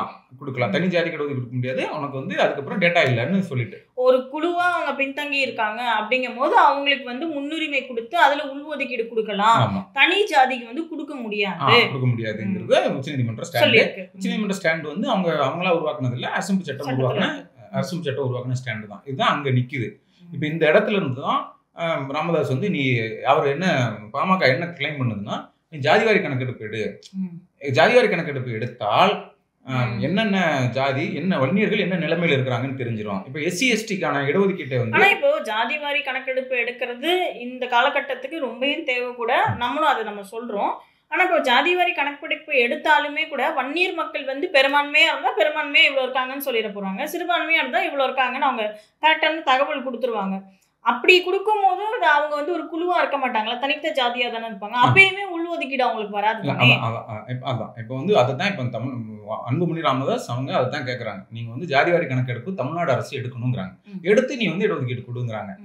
தமிழ்நாடு அரசோட ஸ்டாண்டு, டிஎம்கே கவர்மெண்டோட ஸ்டாண்ட் என்னன்னா, நாங்க அதை வந்து எடுக்க வேண்டியது இல்லை, சென்ட்ரல் கவர்மெண்ட் எடுக்கட்டும் அப்படின்னு சொல்றாங்க. ஆனா அன்புமணி அதுக்கு காரணமா இப்ப இந்த ஒடிசால வந்து பீகார்ல வந்து மாநில அரசு வந்து ஜாதிவாரி கணக்கெடுப்பு கொடுத்து அதை இன்க்ரீஸ் பண்ணதையும் இடஒதுக்கீடு இன்க்ரீஸ் பண்ணதையும் வந்து கோர்ட் வந்து நிராகரிச்சிருச்சு. அவங்க வந்து இப்ப அவங்க பீகார் வந்து ஜாதிவாரி கணக்கெடுப்பு எடுத்தாங்க. அவங்க என்ன சொன்னாங்கன்னா, அது கணக்கெடுப்பு கிடையாது, கணக்கெடுப்புனா சென்சஸ். நாங்க சென்சஸ் எடுக்கல, சென்சஸ் வந்து மத்திய அரசு எடுக்குது, ஒன்றிய அரசு எடுக்குது, எவ்ரி 10 இயர்ஸ்க்கு எடுக்குது. இந்த இப்ப 2021 எடுக்க வேண்டிய சென்சஸ் இன்னும் எடுக்கல, தள்ளி போட்டுக்கிட்டு இருக்காங்க. இவங்க பிஜேபி அரசு தள்ளி போட்டுட்டு 4 வருஷமா தள்ளி போட்டுட்டு இருக்காங்க. இன்னும் அடுத்த வருஷமும் எடுப்பாங்களான்னு நமக்கு தெரியல, எப்ப எடுப்பாங்கன்னு தெரியல, தள்ளி போட்டுட்டு இருக்காங்க. பிஜேபி அரசு அது எடுக்காம இருக்கிறதுக்கு என்ன காரணம்? வந்து அவங்களுக்கு சில இந்த குறிப்பா இந்த இடஒதுக்கீடு கொடுக்க வேண்டியது, இந்த டீலிமிட்டேஷன் ஒன்று வருது, மக்கள் தொகை கணக்கெடுப்பு அடிப்படையில் நாடாளுமன்ற தொகுதிகளை பிரிக்கிறது, இந்த சிக்கல்கள்லாம் இருக்கு. அதனால அவங்க தள்ளி போடுறாங்க. அப்ப அது நமக்கு சிக்கல்ல வரும். சட்டமன்றத்திலயும் முதலமைச்சர் ஸ்டாலின் அவர்கள் சொல்லியிருந்தாங்க, இந்த மாதிரி இது வந்து சென்ட்ரல் கவர்மெண்ட் தான் எடுக்கணும், நாங்க எடுத்தோம்னா எப்படி பீகார்ல வந்து தள்ளுபடி பண்ணிட்டாங்களோ அந்த மாதிரி தள்ளுபடி. பீகார்ல வந்து எடுத்ததை தள்ளுபடி பண்ணல, பீகார்ல வந்து எடுத்தது இல்ல, அந்த இன்க்ரீஸ் பண்ணது இடஒதுக்கீடு தள்ளுபடி பண்றதுக்கான வாய்ப்பு இருக்கு. போன அரசுமே அப்படிதான் வந்து எந்த ப்ரிப்பரேஷனுமே இல்லாம கொடுத்ததுனாலதான் வலு இல்லாம போய் தான் அதை தள்ளுபடி பண்ணிட்டாங்க. அதனால மத்திய அரசு தான் அதை வந்து எடுக்கணும், நீங்க அவங்க கூட்டணியில தானே இருக்கீங்க, அவங்க கிட்ட சொல்லி எடுங்கன்னு சொல்லியிருக்காரு. கேளுன்னு சொல்றாங்க. அந்த கிளைம் கூட நமக்கு வந்து பொருத்தமானதான் தெரியுது. ஏன்னா நீங்க அப்படி எடுக்கும்போது ஒன்றிய அரசு எடுக்குது, அதுக்குன்னு தனி பட்ஜெட் ஒதுக்குறாங்க, தனியா அதுக்குன்னு தனியா துறை அதிகாரிகள் இருக்காங்க, பட்ஜெட் ஒதுக்குறாங்க. இப்ப அப்படி எடுக்கும்போது ஏற்கனவே வந்து எஸ்சி எஸ்டிக்கு டிக் பண்ணிடுறாங்க. நீங்க வந்து மக்களுக்கு சென்சஸ் அந்த படிவத்துல நீங்க எஸ்சியா எஸ்டியா அது இருக்கும். அப்போ அந்த மக்கள் தொகை கணக்கெடுப்போட சேர்ந்து எஸ்சி எஸ்டியோட சமூக பொருளாதார நிலைமை தெரிஞ்சிருது. அது தெரிஞ்சதுனாலதான் அதன் அடிப்படையில எஸ்சி எஸ்டிக்கு இடஒதுக்கீடு தராங்க. அப்போ ஓபிசிக்கு ஒரு டிக் போட்டா நீங்க ஓபிசியா, நீங்க என்ன ஜாதி, உங்க ஜாதி வந்து ஓபிசிக்குள்ள வருதா, உங்க பேர் ஜாதி பேர் என்ன, ஒண்ணும் இல்ல, ஜாதி பேர் என்னன்னு நம்ம வந்து அந்த கேஸ்ட்ல பண்ணி பட்டியல் வச்சிருக்கணும். தனியா கேஸ்ட் சென்சஸ் அதிகாரி வந்து ஒரு பட்டியல் வச்சுட்டு உங்க ஜாதி என்னன்னு பார்ப்பாரு, ஸ்பெல்லிங்கை பார்த்துட்டு அந்த ஸ்பெல்லிங்கை எழுதி அவர் டிக் பண்ணிட்டாருன்னா அதுல சமூக பொருளாதார நிலைமையெல்லாம் தெரிஞ்சிடும். இந்த பட்டியலை தான் வந்து ஒன்றிய அரசு எடுக்கட்டும்னு டிஎம்கே கவர்மெண்ட் சொல்லுது. பாமக வந்து நீங்க எடுங்கன்னு சொல்றப்ப நீங்க எடுத்து நீங்க வந்து உள்ள எடுக்குது. ஆனா இதை வந்து பாமக சொல்ற மாதிரி எடுத்தா பிரச்சனையாகும் இல்லையா? ஏன்னா பீகார் அரசுக்கு ஆன மாதிரி நம்மளுக்கும் ஆகிறதுக்கு வாய்ப்பு இருக்கு இல்லையா? பீகாரை வந்து நம்ம கொஞ்சம் மாத்தி புரிஞ்சுக்கணும். பீகார் வந்து என்ன கொடுத்துச்சுன்னா, அவங்க வந்து கேஸ்ட் சர்வே எடுத்தாங்க. சர்வே எடுத்துட்டு அங்கேயும் இப்படி பிரிவினை இருக்குது, எஸ்சி எஸ்டி இருக்குது. நம்ம பேக்வர்ட் கிளாஸ் சொல்றோம், நம்ம பேக்வர்ட் கிளாஸை வந்து மோஸ்ட் பேக்வர்ட் கிளாஸ்னு பிரிச்சிருக்கோம் இல்லையா? அவங்க வந்து எப்படி பிரிச்சிருக்காங்கன்னா, பேக்வர்ட் கிளாஸ் எக்ஸ்ட்ரீம் பேக்வர்ட் கிளாஸ்னு பிரிச்சிருக்காங்க. இபிசி எக்ஸ்ட்ரீம் பேக்வர்ட் கிளாஸ்னு பிரிச்சிருக்காங்க. அப்படி பிரிச்சுட்டு அது எக்ஸ்ட்ரீம் பேக்வர்ட் கிளாஸ்னா மோஸ்ட் எக்ஸ்ட்ரீம் எல்லாம் ஒரே மீனிங் தான். மிகவும் பிற்படுத்தப்பட்ட அதுவும் மிகவும் தான், எக்ஸ்ட்ரீம்னாலும் மிகவும் தான் ஒன்னே இருக்கும். இதே மாதிரி வந்து நீங்க மேற்குவங்கத்தில் கூட 2 பிரிவு இருக்கு, குரூப் ஏ குரூப் அதற்கு ஓபிசி ஏபி ஏ ஓபிசி பி அப்படின்னு இருக்கு. அப்படி ஒவ்வொரு மாநிலங்களுக்கு ஏற்ப இருக்கு. இதெல்லாம் இருக்கு. இப்படி வந்து அந்த அந்த பெர்சன்டேஜ் அவங்க இன்க்ரீஸ் பண்ணாங்க. இப்படி பெர்சன்டேஜ் இன்க்ரீஸ் பண்ணி இந்த எக்ஸ்ட்ரீம்லி பேக்வர்ட் கிளாஸுக்கு ஷெட்யூல்டு காஸ்ட்டுக்கு இந்த பெர்சன்டேஜ் எல்லாம் இன்க்ரீஸ் பண்ணி அவங்க இடஒதுக்கீடு கொடுத்தாங்க. நிதிஷ்குமார் தேஜஸ்வி யாதவ் அவங்க பீரியட்ல அப்படி கொடுத்த இடஒதுக்கீட்டை பாட்னா உயர்நீதிமன்றம் செல்லாதுன்னு சொல்லிடுச்சு. ஏன் செல்லாதுன்னா இந்த இடஒதுக்கீடுலாம் வருஷம் சட்டம் 16 15 நாளுக்கு கீழே தான். அந்த 15 நாள் 16 நாளுக்கு கீழே இருக்கிறதுங்க வந்து socially and educationally backward class, அவங்களுக்கு வந்து 50% தான் இடஒதுக்கீடு கொடுக்கணும் அப்படின்னு உச்சநீதிமன்றம் சொல்லியிருக்கு. இந்திரா சகானி கேஸ்ல, அதுக்கு முன்னாடி எம்ஆர் பாலாஜி கேஸ்ல உச்சநீதிமன்றம் சொல்லியிருக்கு அந்த 50% தாண்ட முடியாது அப்படின்னு சொல்லிட்டு. அந்த 50%ல யாருன்னா நீங்க வந்து 15%, இது ஒன்றிய அளவுல சொல்றேன், ஒன்றிய அளவுல வந்து எஸ்சி 15, எஸ்டி 7, மிச்சம் 27 ஓபிசிக்கு. அப்போ 49.5 இதுதான் வந்து ஒன்றிய அளவில் இருக்கிற இடஒதுக்கீடு. இந்த இதை தாண்ட முடியாதுன்னு சொல்லுது. ஆனால் தமிழ்நாடு அதெல்லாம் தாண்டி தான் 69 வச்சிருக்கு. தமிழ்நாடோட எக்ஸெப்ஷன். அந்த தமிழ்நாடு வந்து 69%. இது ஜெயலலிதா காலகட்டத்தில், முன்னாள் முதலமைச்சர் ஜெயலலிதா காலகட்டத்தில் கொண்டு வந்தது. 69 கொண்டு வரல, 69 வந்து கலைஞர் காலகட்டத்திலே வந்துட்டு இந்த 69% இடஒதுக்கீட்டை வந்து சட்ட பாதுகாப்பு கொடுத்தது ஜெயலலிதா காலகட்டத்தில் வந்தது. இதை வந்து யாரும் கை வைக்க முடியாது. இப்போ கைப்பறி அது கேஸ்லாம் பெண்டிங் இருக்கு, பட் அதை யாரும் இப்போ கை வைக்க முடியாது. மற்ற மாநிலங்கள்ல வந்து 50% மேல போனா, முன்னாடி நான் சொன்ன மாதிரி பீகார்லாம் ஈஸியா வந்து தள்ளுபடி பண்ணி விட்டுறாங்க. ஆனா தமிழ்நாட்டுல மட்டும் இன்னும் பண்ண முடியாது. ஜார்க்கண்ட்ல 9வது அட்டவணையில சேர்த்து சட்ட பாதுகாப்பு நல்லா கொடுத்தாங்க. இன்னும் பல மாநிலங்கள்ல 50 தாண்டி இருக்கு. அதுக்கெல்லாம் வந்து எக்ஸெப்ஷன் இந்திரா சகானி கேஸ்ல இருக்கு. நீங்க பழங்குடி நாகாலாந்து, அந்த மாதிரி ஜார்க்கண்ட், நீங்க வந்து மணிப்பூர், இந்த மாதிரி பழங்குடியின மாநில மத்தியில 80% இடஒதுக்கீடுலாம் இருக்கு. யாருக்குன்னா அங்க உள்ள ட்ரைப்ஸுக்கு. ஓபிசிக்கு இருக்காது. சில மாநிலங்கள்ல ஓபிசிக்கு இடஒதுக்கீடே கிடையாது. அந்த பழங்குடி அங்க ஓபிசியே கிடையாது. அப்ப அவங்களுக்கு வந்து அங்க ட்ரைப்ஸுக்கு இடஒதுக்கீடு கொடுக்கணுங்கிறதுனால அந்த 50 தாண்டி கொடுத்துருக்காங்க. அதுக்கெல்லாம் பாதுகாப்பு. இப்போ ஓபிசியே இல்லாத மாநிலங்கள் இருக்கிறாங்க. அதான் நீங்க சொன்ன மாதிரி மலைவாழ் மக்கள், மலை பிரதேசங்கள்லாம் இருக்கு, மணிப்பூர் அந்த மாதிரிலாம் இருக்கும்போது அப்ப அங்க வந்து இம்ப்ளிமெண்டேஷன் வந்து ட்ரைப்ஸ்க்கு வந்து அதிகமா கொடுப்பாங்க. 50க்கு மேல இருக்கு. சில மாநிலங்கள்ல 80லாம் இருக்கு. அதுக்கெல்லாம் எக்ஸெப்ஷன் இருக்கு. ஜார்க்கண்ட்ல, மணிப்பூர்ல அதெல்லாம் சட்டத்தோடயே தான். ஆமா, அதெல்லாம் இந்திரா சகானி கேஸ்ல நீங்க வந்து எக்ஸெப்ஷனல் கேஸ்ல கொடுக்கலாம். 10.5% வந்து தமிழ்நாட்டுல பாமக கேட்கும்போது நிறைய வந்து அந்த டினோட்டிஃபைடு டிஎன்சி மக்கள் வந்து போராட்டம் எல்லாம் பண்ணாங்க. அந்த டைம்ல ரொம்ப சலசலப்பெல்லாம் ஆச்சு. இதனால அவங்களுக்கு பாதிப்பு வருமா? ஒருவேளை கொடுத்தா அவங்க வந்து என்ன கருதுனாங்கன்னா, இப்போ நீங்க வந்து அவங்களுக்கு கொடுத்துட்டு எங்களுக்கு கொடுக்கல, 20%ல வந்து இவங்களுக்கு 10 பிரிச்சிட்ட, இப்போ நீங்க 20% இருக்கும்போது போட்டி போடலாம். நீ 10 பிரிச்சிட்டும் போது நீ 10 தனியா பிரிச்சிட்டா மிச்சம் 9 தான் இருக்கு. அந்த 9 நாங்க மட்டுமா, மற்ற ஜாதிகளும் இருக்கு இல்லையா? அதனாலதான் வந்து ஒரு தனிப்பட்ட ஜாதிக்கு இந்த கிடையாது, முன்னுரிமை கிடையாது, குழுக்களுக்கு முன்னுரிமைங்கிறது அதுதான் சொல்ல வருது. அப்படித்தான் அருந்தியர்களுக்கு நீங்க சொன்ன மாதிரி 7 ஜாதிகள் கூட்டுக்கு தான் கொடுத்துருக்காங்க. அதே மாதிரி இப்ப சட்டமன்றத்துல வந்து எஸ் சிவசங்கர் ஒரு டேட்டா ஒண்ணு சொல்லியிருந்தாரு. அன்புமணி ராமதாஸுக்கு ஒரு பதிலா ஒண்ணு சொல்லியிருந்தாரு. நிறைய வந்து இந்த மாதிரி 10% வந்து கொடுத்துட்டா, 10.5% கொடுத்துட்டா வன்னியர்களுக்கு தான் அது வந்து கஷ்டம் அப்படின்னு சொல்லியிருந்தாரு. இதை எப்படி புரிஞ்சுக்கிறது? அதுல வந்து ஒரு பாசிட்டிவும் இருக்கு, அது சொல்ல நியாயமும் இருக்கு, அதுல இன்னொரு சைடும் இருக்கு. நீங்க வந்து நான் ஏற்கனவே சொன்ன மாதிரி தமிழ்நாட்டுல 2 வகையான இடஒதுக்கீடு இருக்கு. தமிழ்நாடு அரசுக்கு உட்பட்டு, நான் ஒன்றிய அரசுக்கு உட்பட்டு சொல்ல, தமிழ்நாடு அரசுக்கு உட்பட்டு, தமிழ்நாடு அரசுடைய கல்வி நிறுவனங்கள், அதுக்கப்புறம் தமிழ்நாடு அரசு கீழே வரக்கூடிய வேலைவாய்ப்பு, இந்த 2லயும் எம்பிசி ஒதுக்கீடு இருக்கு. இப்போ அவர் சிவசங்கர் சொல்றது என்னன்னா, நீங்க வந்து எம்பிசிக்கு பிரிச்சு கொடுத்துட்டா, எம்பிசியில வந்து வன்னியருக்கு வந்து நீங்க வந்து 10% பிரிச்சு கொடுத்துட்டா, தமிழ்நாட்டில் நிறைய அரசு கல்லூரிகள் இருக்கு. மருத்துவக் கல்லூரியா இருக்கட்டும், அரசு கலைக்கல்லூரியா இருக்கட்டும், பாலிடெக்னிக்கா இருக்கட்டும், எல்லாம் பள்ளிக்கூடங்களே இருக்குது. பள்ளிக்கூடத்திலையும் இடஒதுக்கீடு அடிப்படையில தான், அரசு பள்ளியில இடஒதுக்கீடு அடிப்படையில தான் ஃபில் ஆகுது இல்லையா? ஃபில் ஆகுது. அப்போ அப்படி ஃபில் ஆகும்போது தனியார் காலேஜுகளுக்கும் இது பொருந்தும், யூனிவர்சிட்டிகளுக்கும் பொருந்தும். மைனாரிட்டி இன்ஸ்டியூஷனை தவிர்த்து, மைனாரிட்டி வந்து சிஎம்சி மாதிரியான மைனாரிட்டி இன்ஸ்டியூஷனை தவிர்த்து மற்ற எல்லாத்துக்கும் இந்த இடஒதுக்கீடு பொருந்தும்.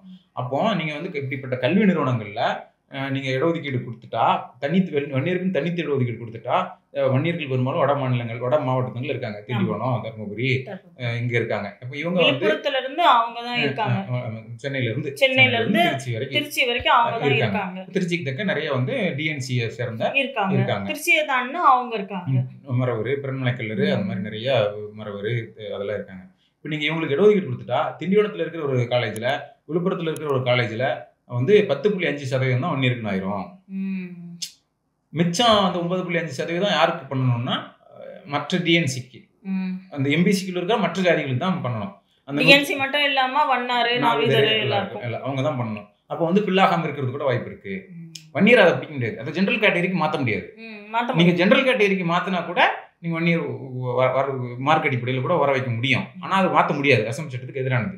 அதனால என்ன ஆகும், இவங்க வந்து விழுப்புரத்தில் இருக்கிற மாணவர் ஒரு கோடிக்கு போகணும், தேனிக்கு போகணும், வந்து மதுரைக்கு போகணும், விருதுநகருக்கு போகணும் அப்படின்னு அவர் சொன்னார். இது சரிதான். அதே மாதிரி அங்க வந்து 20% வன்னியருக்கு எம்பிசி இருக்கும். அந்த 20% அவங்களும் ஃபில் பண்ண முடியாது. அவங்களுக்கு சரி 20 இல்லை, அவங்களுக்கு 9.5% கிடைக்கும்.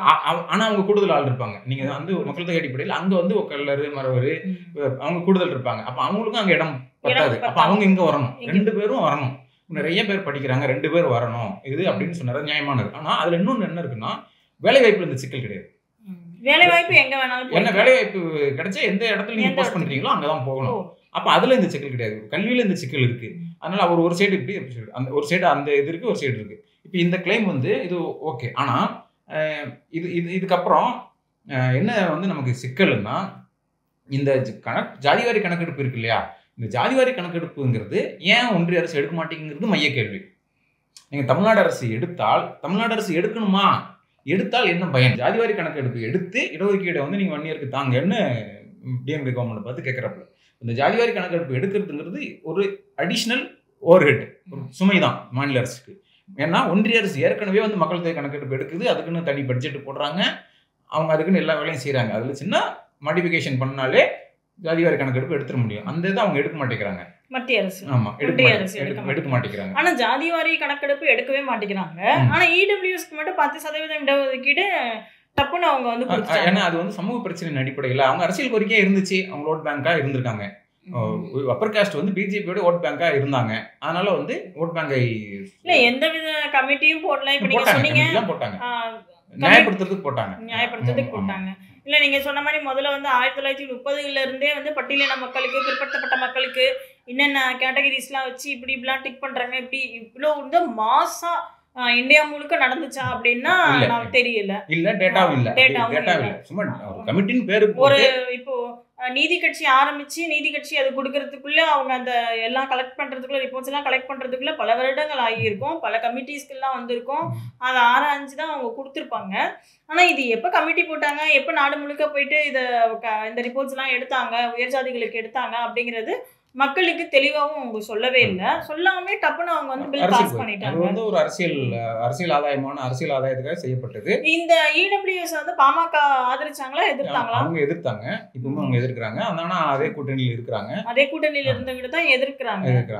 இப்பவும் அவங்க எதிர்க்கிறாங்க. தமிழ்நாட்டுல இந்த இடபிள்யூஎஸ் கிடையாது, ஒன்றிய அரசு பணிகள்லையும் ஒன்றிய அரசு கல்வி நிறுவனங்களையும் தான் அது உண்டு. இந்த இதுக்கு வந்து இப்படிப்பட்ட ஒரு இடபிள்யூஎஸ். இந்த இவங்க ஜாதிவாரி கணக்கெடுப்பு பத்தி தான் நம்ம திரும்ப பேசணும். இந்த ஜாதிவாரி கணக்கெடுப்பு தான் நீங்க எடுங்கன்னு சொல்றாங்க. இப்ப நம்ம இதுல என்ன கேள்வின்னா, ஜாதிவாரி கணக்கெடுப்பு எடுக்கிறதுக்கு அதிகாரம் இருக்கான்னா அதிகாரம் இருக்கு, மத்திய அரசுக்கு, ஒன்றிய அரசுக்கு இருக்கு, மாநில அரசுக்கு இருக்குங்கிறது பீகார் எடுத்த அந்த கேஸ்ல ப்ரூவன். ஆனா மாநில அரசு வந்து அந்த மாநிலத்தில் மட்டும்தானே, குறிப்பிட்ட மக்கள் கிட்ட மட்டும்தானே எடுக்க முடியும். மாநிலத்துக்கு உட்பட்டு தான் இவங்க கேட்கறது. பாமக கேட்கறது தமிழ்நாட்டுல வன்னியர்களுக்கு உள் இடஒதுக்கீடு கொடுங்கன்னு. இப்போ ஏடிஎம்கே கவர்மெண்ட் கொண்டு வந்துச்சு, அது தமிழ்நாட்டுக்கு உட்பட்டது தான், ஒன்றிய அளவுல கிடையாது. நீங்க 1980களில் பாமக வந்து உள்ஒதுக்கீடு கேட்டு போராடும் போது மத்திய அளவுல 2% வேணும்னு கேட்டாங்க. ஒன்றிய அளவுல வன்னியர்களுக்கு 2% வேணும், தமிழ்நாட்டு அளவுல 20%. ஒரு கேள்வி இப்போ வந்து ஒன்றிய அரசு வந்து எந்தவித டேட்டாவுமே எல்லாமே இடபிள்யூஎஸ் கொண்டு வந்து அவங்க எக்ஸிக்யூட் பண்ணிட்டாங்க. அதை வந்து கோர்ட் வந்து ஒத்துக்குச்சு. ஆனா இங்கேயும் அதே மாதிரி தான், கிட்டத்தட்ட இபிஎஸ் ஆட்சியில் இருக்கும் போது அவர் வந்து இந்த மாதிரி டேட்டாஸ்லாம் எடுத்திருப்பாரு, ஆனால் எடுத்திருக்க மாட்டாரு. அவரு கூட்டணி கட்சிகளோட சில அழுத்தத்தின் காரணமாக தான் அதை கொடுத்ததாக செய்திகள்லாம் வந்தது. அப்படி கொடுத்துருக்கும் போது அதை அப்ரூவல் பண்ண நீதிமன்றம் எதுக்கு இதை வந்து அப்ரூவல் பண்ணல? இல்லை, அவங்க வந்து அப்படி இடபிள்யூஎஸ் கொண்டு வரும்போது அதுக்காக வந்து ஒரு அரசமைப்பு சட்ட திருத்தம் கொண்டு வந்தாங்க. இடபிள்யூஎஸ் கொடுக்கலாம் 10%, முக்கியமான ஒரு விஷயம், 10% கொண்டு வரலாம்னு. 10% அரசியல் சட்ட திருத்தத்தை பண்ணக்கூடிய அதிகாரம் ஒன்றிய அரசுக்கு இருக்கு. ஒன்றிய அரசுக்கு இருக்கு. இப்போ ஒன்றிய அரசுக்கு இருக்கு. இப்போ அதே மாதிரி தான் அது மாநில அரசு கையில கிடையாது. அரசமைப்பு சட்டத்தை மாநில கட்சிகள் திருத்த முடியாது. மாநில கட்சிகள் எல்லாம் சேர்ந்து திருத்தலாம் ஒன்றியத்தில் ஆட்சியில் இருந்தால். மத்தியில யாரு ஆட்சியில் இருக்காங்களோ அவங்க தான் ஈஸியா திருத்த முடியும். அதனாலதான் கோர்ட் வந்து இந்த 10.5% அதுவும் ஒரு காரணம். அது போக நீங்க சொன்ன மாதிரி ஒரு டேட்டாவும் கிடையாது. இன்னொன்னு ஒரு குறிப்பிட்ட ஜாதிக்குன்னு கொடுக்கவும் முடியாது. இந்த 3 காரணங்கள் தான் முக்கியமா. இந்த 3 காரணங்கள் தான். அப்ப ஜாதிவாரி கணக்கெடுப்பை எடுத்துட்டால் ஒரு கிளாரிட்டி வந்து கிடைக்கும். வன்னியர்கள் என்ன நிலைமையில இருக்காங்க, ஒன்றிய அளவுல என்ன நிலைமையில இருக்காங்க, மாநில அளவுல என்ன நிலைமையில இருக்காங்க. இதுல இன்னொன்னு, இப்ப ஒரு குறிப்பிட்ட சில டேட்டா சொல்றாரு. நீங்க வந்து குரூப் 1ல இவ்வளவு % 6% இருக்கிறாங்க வன்னியர்கள், குரூப் 2ல 5% இருக்கிறாங்கன்னு ஒரு கணக்கு சொல்றாரு. அவர் ஒரு பேட்டியில சொன்னதுதான், அரசு சொன்ன தகவல்கள் இல்லை. அது ஒரு அன்புமணி ராமதாஸ் சொன்ன தகவல். இப்போ இந்த டேட்டா நம்ம உண்மைன்னு வச்சுக்கிட்டோம். அவரு மத்திய அமைச்சராக இருந்தவர், ஒன்றிய அமைச்சராக இருந்தவர், ஒரு டேட்டா பேஸ்டு ஒரு கட்சி எடுத்துக்கலாம். நம்ம எடுத்துக்கிட்டு நம்ம பேசுவோம். இப்போ வந்து அது ஒரு பர்டிகுலர் டேட்டா. இப்போ இந்த டேட்டா கொஞ்சம் நம்ம அனலைஸ் பண்ணி பார்ப்போம். இது ஏன் வந்தது, அது உண்மைன்னு வச்சுக்கிட்டா ஏன் வந்து குரூப் 1 குரூப் 2க்கு வன்னியர்கள் போல, அது வந்து அவங்களுடைய சமூக பொருளாதார பின்னணியா அல்லது வேறு காரணங்களா? இப்போ தலித்துகள் இருக்காங்க. நீங்க வந்து தலித்துகளுடைய வக்கீல் சேர்றாங்க இல்லையா பட்டப்படிப்பு, அந்த லா பட்டப்படிப்புடைய கட் ஆஃப் போய் பார்த்தோம்னா சில நேரங்கள்ல தலித்துடைய இந்த எஸ்சியுடைய கட் ஆஃப் வந்து அதிகமா இருக்கு. பேக்வர்ட் கம்யூனிட்டியோட அதிகமா என்ன காரணம்னா அதிகமா மக்கள் அதுல சேரலாம், மாணவர்கள் சேரலாம். அம்பேத்கர் ஒரு காரணம், தலித் தலைவர்கள் ஒரு காரணம். அவங்க எல்லாம் வக்கீலாகி தான் வந்து அம்பேத்கர் ஒரு ஆதர்சம். ஒரு சட்ட அமைச்சராக இருந்து வக்கீலா இருந்து அரசமைப்பு சட்டத்தை வந்து அவர் வடிவமைச்சதுனால அம்பேத்கர் வந்து ஒரு ஆதர்சம். அதை பின்பற்றி நிறைய பேர் படிக்கிறாங்க. திருமாவளவன் ஒரு வக்கீல். இப்ப நேற்று கொல்லப்பட்டார் இல்லையா ஆம்ஸ்ட்ராங், அவர் ஒரு வக்கீல். இப்படி நிறைய பேர் வந்து அவங்க வக்கீலா இருக்கிறதுனால ஷெட்யூல் காஸ்ட் சேர்ந்தவங்க வந்து வக்கீல் படிக்கிறது கூடுதலா இருக்கு. அதனாலேயே வந்து அவங்க கட் ஆஃப் வந்து அதிகமான பேர் போட்டியிடுறதுனால கட் ஆஃப் அதிகமாகுது. இப்ப நீங்க வந்து தமிழ்நாட்டுல ஷெட்யூல் ட்ரைப் அதிகமா இல்ல, இருக்கிறவங்க கூட வந்து நீலகிரி அந்த மாதிரியான பகுதிகளில் இருக்கிறாங்க. அப்ப அவங்க அதிகமா எங்க போறாங்கன்னா கோவை பகுதியில் இருக்கிற வேளாண் பல்கலைக்கழகம். ஏன்னா அவங்க ஷெட்யூல் ட்ரைப்ஸ் வந்து மலைப்பாங்கான பகுதியில் இருக்கிறதுனால அங்க கூடுதலாகவே விவசாயம் ஒரு தொழில் சூஸ் பண்றாங்க. சூஸ் பண்ணும்போது என்ன ஆகுது, அங்க வேளாண் கல்லூரியில போய் டிமாண்டு அந்த 1% கூடுதல் பேர் அப்ளை பண்றாங்க. அப்போ அவங்களுடைய வாழ்வாதாரம், அவங்க எப்படி எதை வாழ்றாங்களோ அதை சார்ந்து அவங்க ப்ரொஃபஷனை சூஸ் பண்றாங்க. இங்க அம்பேத்கர் தலித் கட்சிகள் இவங்களுடைய இன்ஃப்ளூயன்ஸ் காரணமாக, ரோல் மாடல் காரணமாக இது வந்து ஒரு வாழ்வாதாரம் சார்ந்த. இதே மாதிரி ஏதாவது ஒரு கோச்சிங் இல்லாம இப்ப நீங்க வந்து டிஎன்பிஎஸ்சி குரூப் 1க்கு நம்ம வந்து அது இப்போ நீங்க வந்து படிக்கிறதுக்கு ஆர்வம் இல்லாம இருக்காங்களா வன்னியர்கள், ஏதாவது அவங்கள தடுக்குதா இப்படிங்கிற இந்த ஆர்வம் எல்லாம் இருக்குல்ல, இந்த டேட்டாவெல்லாம் குவான்டிஃபை பண்ணி எந்த துறையில வன்னியர்கள் குறைவா இருக்கிறாங்க அப்படின்லாம் நீங்க குவான்டிஃபை பண்ணா அதை நீங்க இடஒதுக்கீடு இல்லாம கூட நீங்க அதை ரெக்டிஃபை பண்ண முடியும். அப்ப அப்படி இல்லாம நீங்க வந்து மொட்டையாவே வந்து நீங்க இடஒதுக்கீடு கொடுங்க அப்படின்னு சொன்னா அதுல பாதகம் இருக்கு. குறிப்பா எஜுகேஷன்ல பாதகம் இருக்கு.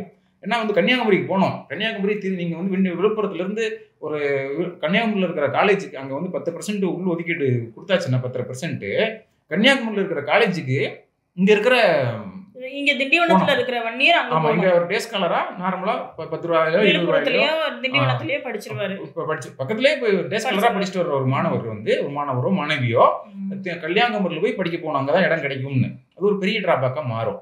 ஆனா நீங்க வந்து இப்போ இந்த குறிப்பிட்ட துறையில தான் வன்னியர்கள் கம்மியா இருக்கிறாங்க அப்படிங்கிற டேட்டா வந்து தெளிவா இருந்துச்சுன்னா அதை ஃபோக்கஸ் பண்ணி அரசுகளால மாற்ற முடியும். இந்த கிளாரிட்டி வந்து நமக்கு தேவை. நான் இப்போ இந்த கிளாரிட்டி இது வந்து அதனால தான் நான் ஆரம்பத்தில் சொன்னேன், சமூக பிரச்சனை. அந்த சமூக பிரச்சனையை வந்து டேட்டாவை வச்சு அதை அமைப்பாக்கி அந்த அமைப்பு மூலம் அந்த டேட்டாவை வச்சு அரசிட்ட பேசி போராட்டம் செஞ்சு அந்த நிர்பந்தத்தை உருவாக்கி அதை சட்ட வடிவமாக ஆக்க முடியும். அதுதான் இடஒதுக்கீடு.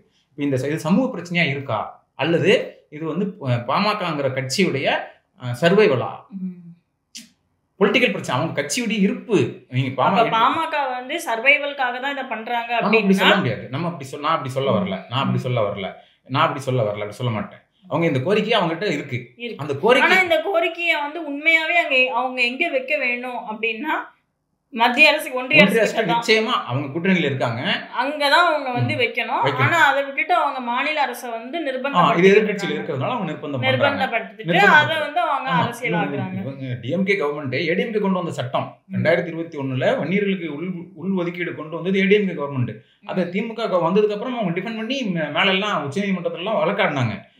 நம்ம இப்ப நாடாளுமன்ற உறுப்பினராக இருக்கக்கூடிய மூத்த வழக்கறிஞர் வில்சன் உச்சநீதிமன்றத்துல வாதாடி இருந்தாரு. அப்பவுமே வாதாடி இருந்தாங்க, இவங்க வாதாடினாங்க. அதனால அவங்க வந்து டிஃபெண்ட் பண்ணாங்க. அந்த டிஃபெண்ட் பண்ணதை கோர்ட் ஏத்துக்கல. டிஃபெண்ட் பண்ணதை கோர்ட் ஏத்துக்கல. அப்ப உண்மையிலே வந்து பாமக யார்கிட்ட கேட்கணும் அப்படின்னா ஒன்றிய அரசு கிட்ட தான் கேட்கணும். ஒன்றிய அரசு தான் நிர்பந்தம். அதுவும் இப்ப கூட்டணியில இருக்காங்க, எதிர்கட்சியா கூட இல்ல, கூட்டணியில பிஜேபி கூட்டணியில இருக்காங்க. இன்னைக்கு என்டிஏ கூட்டணி தான் ஆட்சியில இருக்கு. நாளைக்கு காலையில ஜாதிவாரி கணக்கெடுப்பு எடுத்து நடத்துங்க அப்படின்னு சொல்லி நிர்பந்தம் பண்ண வேண்டியது. டியூ மக்கள் தொகை கணக்கெடுப்பு எடுக்கணுங்கிறது டியூ 3 வருஷம் பாஸ்ட் ஆயிருச்சு, எக்ஸ்பைரி ஆயிட்டு. முன்னாடி எடுத்துக்கணும், எடுக்கல. நாளைக்கு ஆரம்பிச்சாங்கன்னா அந்த ஆரம்பிக்கும் போது ஜாதிவாரி கணக்கெடுப்பு எடுக்கணும்னு இவங்க நிர்பந்தம் பண்ணணும். இவங்க நிர்பந்தம் பண்ணி ஜாதிவாரி கணக்கெடுப்பு எடுத்து சட்ட திருத்தம் பண்ணி உள்ஒதுக்கீடு எது வேணாலுமே ஒன்றிய அரசால பண்ண முடியும். இப்போ ஏன் வந்து இப்போ அருந்ததியருக்கான இடஒதுக்கீடு வந்து நீங்க வந்து கோர்ட்டால ஸ்ட்ரைக் பண்ண முடியலன்னா அருந்ததியருக்கான பாப்புலேஷன் என்னன்னு தெரியும்.